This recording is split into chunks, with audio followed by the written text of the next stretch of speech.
কি ব্যাপার? শাড়ি টাড়ি পরে আবার যাচ্ছ কোথায়? আরে যাচ্ছি ওই তোমার সুন্দরী রূপসী রমা, ও আমাকে ডেকেছে। ও তো জীবনে কোনোদিন শাড়ি পরেনি, চুড়িদার কুর্তি লেহেঙ্গা এই পরে তো কাটিয়ে দিল। এখন কোনো অনুষ্ঠান বাড়িতে যাবে, এখন আমাকে শাড়ি পরে দিয়ে আসতে হবে। বলো আসো শাড়িটা পরে দিয়ে যাও। তাই একটু শাড়িটা পরে ঠিক করে যাচ্ছি ওর বাড়িতে যাবো।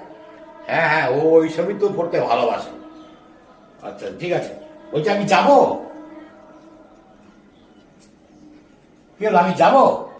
এই যাও রে, তুমি কি করতে যাবে ওখানে? আমি আর শাড়ি পরে তুমি কি করতে যাবে?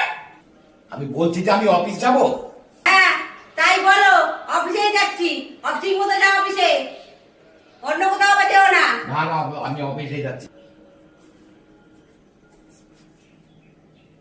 গেল তো আবার আবার রমার বাড়ি চলে যাবে না তো?